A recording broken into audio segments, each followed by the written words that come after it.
history of the future. For us humans, the next 100 years are really pertinent. Things are happening so fast, like the slow motion time of a near accident. The details of what we do in the next few decades will have huge consequences for us and for the biosphere on increasing scales of amplitude of thousands of years. Of course, like it or not, we are now managing an entire biosphere, and we can do it well or we can do it badly. Myths of all kinds tell us a lot about how to face an unpredictable future. Look at the psychology of religion, the psychology of history, and because they are full of stories about near misses, catastrophic failures, and quests that succeeded in evolutionary deep geological time. What's new today is a potential crash involving 7 billion people, now 8 billion people and rising, with millions of other organisms as simple bystanders and casualties along the way. And so modern humans, like the heroes and heroines of all good myths, have a task. Our task is to avoid the crash and to get to a good place for both humans and the biosphere itself, because we know there is no good place for humans in a ruined biosphere. In the best myths, of course, there are no guarantees. The crash really could happen. We could mishandle the intricate global machine that we humans have built and lose the benefits of the good Anthropocene, not to mention the weapons now that are in the hands of 19 countries, the nuclear warhead missiles. That is particularly like if different drivers try to steer the machine in different directions, or if we simply ignore the red warning lights appearing on its control panels. If the machine breaks down and productivity plummets, we will not be able to support 7 billion people or rising. And of course, we will face a grim period of social chaos, warfare, famine, and unchecked disease. If and when things finally settle, however, a much smaller number of survivors will be living once again within the energy limits of the agrarian era, and matter of fact, probably worse than that, in which only a tiny minority can enjoy more than a bare subsistence. If we do serious damage to climate systems, even agriculture may no longer work in much of the world. Farming depended, after all, on the stable climates of the Holocene. Of course, then who knows, as in some science fiction maybe, remnant human populations will slowly rebuild something like our world, guided perhaps by memories and charred books and manuscripts, or the broken down vestiges of cities, factories, machines, and microchips. Or is it possible, as some have suggested, that there is a limit to the complexity that we humans can manage? Have we reached a level of complexity, a pinnacle, an apex that is simply beyond us? It is perhaps the fate of all species capable of collective learning to hit a wall of complexity, at which point their societies then collapse.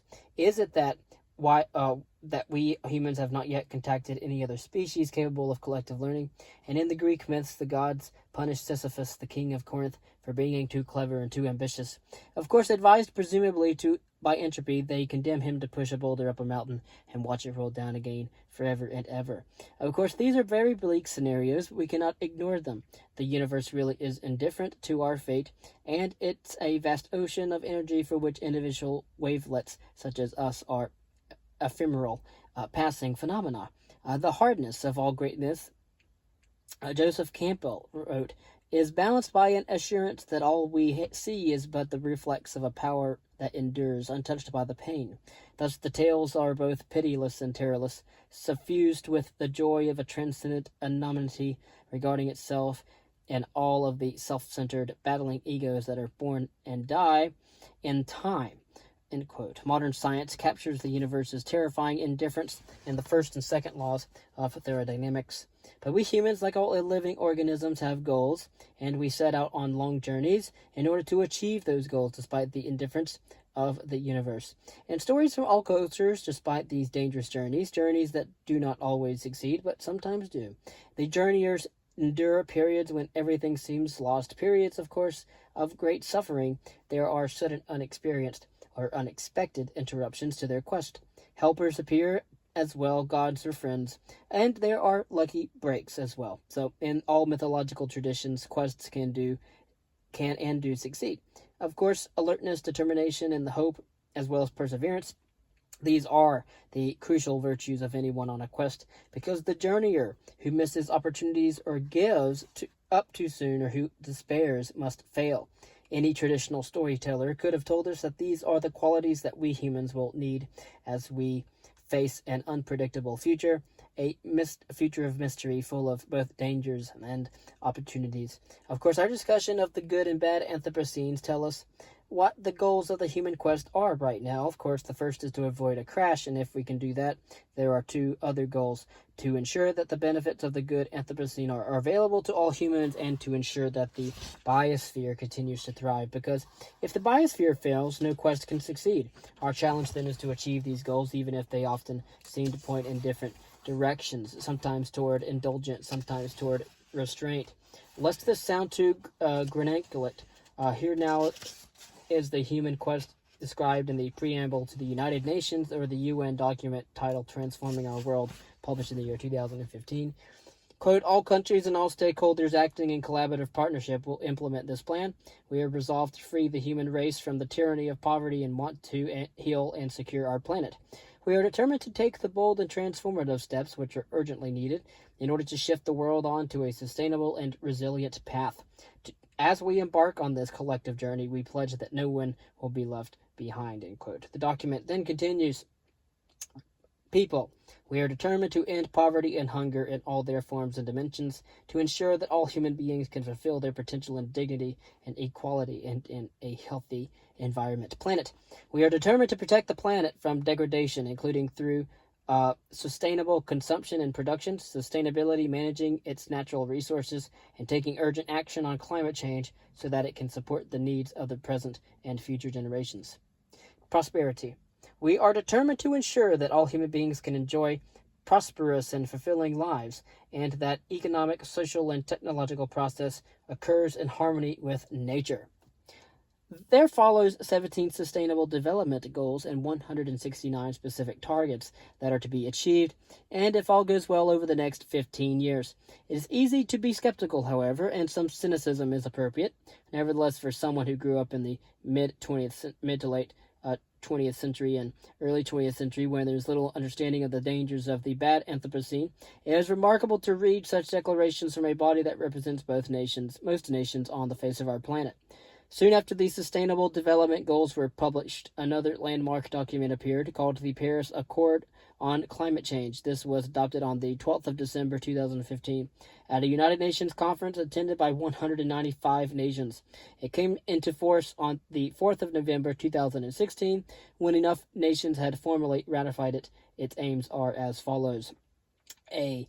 Holding the increase in the global average temperature to well below 2 degrees Celsius above pre-industrial levels, and to pursue efforts to limit the temperature increase to 1.5 degrees Celsius above pre-industrial levels, recognized that this would significantly reduce the risks and impacts of climate danger, or climate change.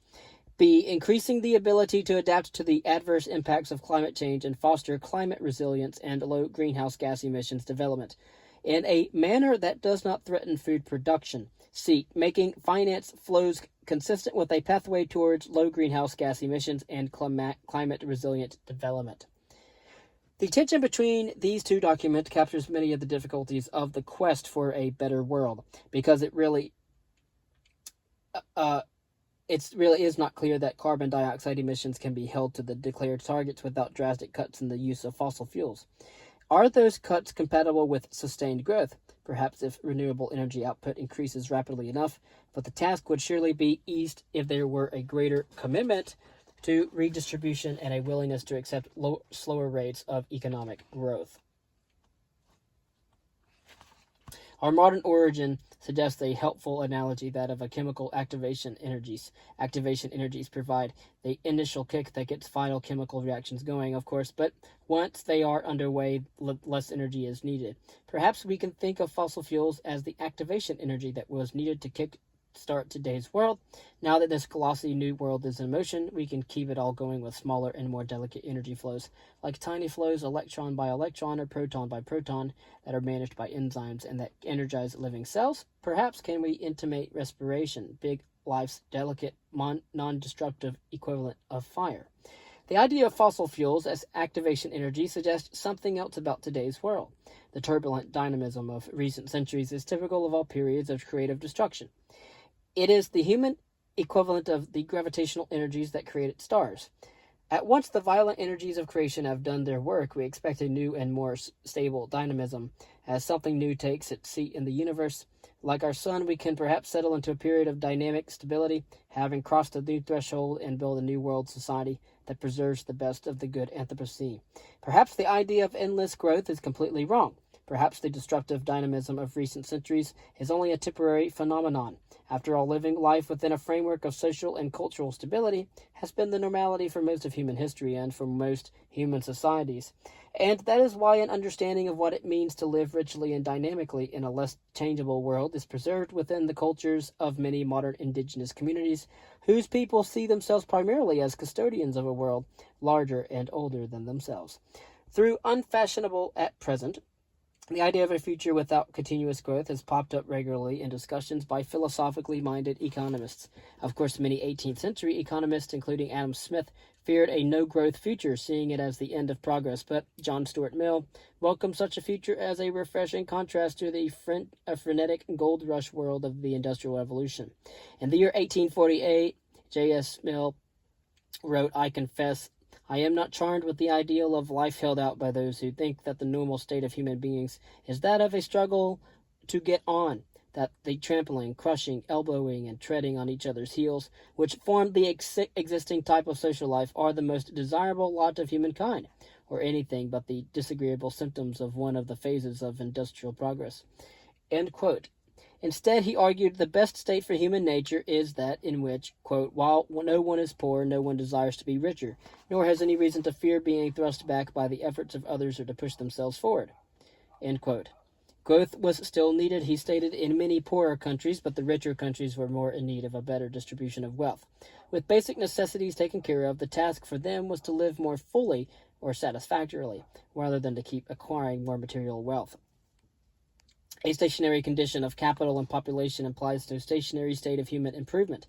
There would be as much scope as ever for all kinds of mental culture and moral and social progress, as much room for improving the art of living and much more likelihood of it being improved when mind ceased to be engrossed by the art of getting on. He warned that the stationary state would be chosen deliberately and on good terms before it was forced on a reluctant humanity on much poorer terms. I sincerely hope for the sake of posterity that they will be content to be stationary long before necessity compels them to it. And then next we're going to finish our reading concerning history and the future.